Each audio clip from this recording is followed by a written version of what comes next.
This woman lays down and is ready to be examined. She soon senses something is wrong. The doctors lock all her limbs, and then she feels herself floating, even as her entire body flips in the air. The doctor tests her genes and determines her identity. The woman begins to breathe poorly, but at that moment, a man rushes in and immediately shoots them. To her surprise, these doctors are all aliens pretending to be doctors. Soon, he finishes them off and saves the dying Jupiter. It turns out that he is a bounty hunter with the genes of a wolf, Cain, and he says he has come to help her. The aliens pretending to be doctors are from the diorite system. They are commissioned by the first heir of the Abrasax dynasty. Abrasax is a dynasty that has stood for hundreds of billions of years. Ever since the queen was assassinated, Balaam has become the first heir. He and the third prince secretly compete for the ownership of Earth. But Jupiter's appearance changes the present situation. She possesses the same genes as the previous queen. She is the queen's reincarnation. Balaam, afraid of being threatened, immediately sends aliens to chase her. But she is escorted by Cain, whom the third prince employs. Cain brings her to a hidden manor where his former chief now lives, but the chief has retired and doesn't want to get involved in these things.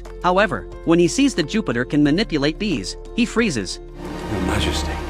It turns out this skill could only be done by the previous queen. They are still talking when, unbeknownst to them, a group of alien pursuers surrounds their house. Soon, the bees give them a signal, and Cain lifts his gun and starts shooting. However, they are outnumbered and gradually fall into a disadvantaged position. The bees remain fiercely loyal to Jupiter and surround the aliens. Jupiter takes the chance to run into the cornfield, but they quickly capture her and try to take her to the ship. In the nick of time, Cain activates his anti-gravity boots and follows the ship to the second largest castle in Abrasax. He sees them making a deal. The second princess trades the immortality fluid for Jupiter. When she wakes up, she has been dressed in a gown. The second princess takes her to the queen's memorial palace. Jupiter looks exactly like the queen's statue. The princess says that when the queen was born, Earth was just a barren place, which makes Jupiter feel unbelievable, especially when the princess claims she is now 14,000 years old. The princess then brings her to a magical pool. She dips herself in. After a while, her wrinkled face suddenly looks decades younger. Holy crap.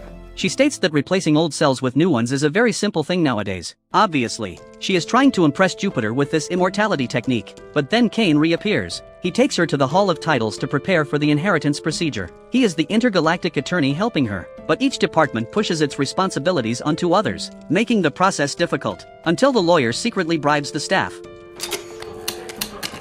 I think you dropped something. Soon, Jupiter's arm is etched with a tattoo representing Earth, and she officially becomes Earth's heir. However, soon, the man of the manor appears and takes them hostage.